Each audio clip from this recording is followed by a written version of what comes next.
You're going to see, you've seen them on late night TV, you've seen them on Netflix, on Hulu, and then you'll have some people like me, where my only credit is that I was in a Supercuts commercial in 2019. And the thing about that is, people always say the same thing. They go, you were in a Supercuts commercial, but you were bald? It's like, yeah, that's how you know I'm a great fucking actor, okay?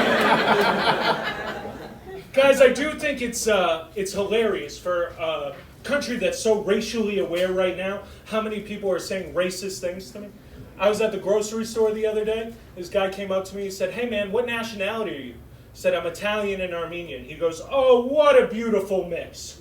Oh, what am I, a Labradoodle? Talking to me like I'm a dog for, man. I did that joke a couple weeks ago and this lady came up to me and she was like, he was just trying to say you're handsome. He's just trying to say you're handsome. You know the best way for a guy to tell another guy he's handsome? Don't. How about that? People assume my nationality a lot, and it varies on where I am in the country. Like, on the West Coast, people just come up to me and start speaking Spanish. I don't know any Spanish. I only got to Spanish 2 in high school, and by that I mean I took Spanish 1 twice, you know? And then they get mad at me when I tell them I can't speak Spanish. It's like, bro, relax, I didn't tell you I was Spanish. I'm not even wearing a Raiders jersey, you know? I was in Ohio doing some shows, and I cut this guy off in traffic, and I went to apologize like an idiot, because no one's ever accepted an apology in traffic.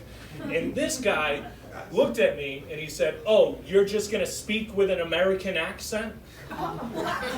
Why don't you go back to whatever terrorist country you came from? He said this to me. It's like, bitch, I'm from Massachusetts, you know? I do think it's hilarious that people from Ohio think that terrorists are practicing Massachusetts accents in order to blend in better. Like there's a bunch of terrorists in a cave somewhere watching Mark Wahlberg movies, you know what I mean?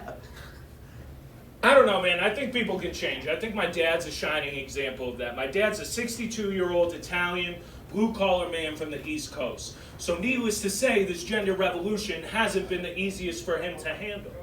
And I have a 4-year-old nephew. He has autism. He's taken wearing dresses every day. We don't know why. We don't know if he's gay, if he's trans, if it's a phase. We just know the kid loves wearing dresses. We're all over my sister's house. She has 5 kids. They're all running around. My nephew's in a silk nightie because he has impeccable taste. And the kids wanted to go outside, and my dad took one look at my nephew, and he said, you're going to let him go outside like that? And my sister flipped out. She said, if my son feels comfortable in a dress, then he should feel comfortable enough in his own home to wear it, and he should know this place is love and acceptance, and he shouldn't have these demons put on him by his own grandfather. And my dad took a step back, and he said, I'm just saying it's cold outside.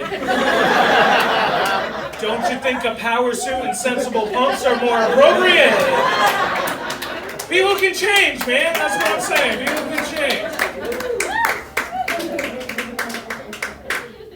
I'm from Massachusetts. Massachusetts is weird because it's very aggressive, but it's also very progressive.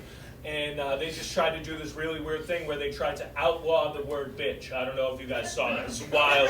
That's a wild thing that anyone could try to do. Because in my opinion, if you're going to outlaw a word, we're just going to find another word that means the same thing. So if you outlaw the word bitch, you're just opening the door for me to use twat in everyday language, and that's that. And here's the thing, bitch is Boston's second most used word, you know, right after retard, you know what I'm saying? All right, don't go back, it's the late show, guys, it's early. The proposed punishment was the wildest thing to me. It was a $500 fine or 6 months in prison. Imagine that. I don't know if you know anything about Massachusetts state prisons, they're no joke. That's where Whitey Bulger went. That's where Aaron Hernandez died. That's where the Boston Marathon bomber lives today. If you go there for saying the word bitch, you're gonna end up somebody's twat, man. That's just how that works. I'll leave you on this. I do security here at the Comedy Store when I'm not on stage, and I've been doing security for a little bit now, and I used to do security at the mental health facility, and this one thing sticks with me, and I'll think about it every day for the rest of my life. It was Valentine's Day, 2019, and we'll let you camp outside the mental health facility until we open doors at 8 a.m.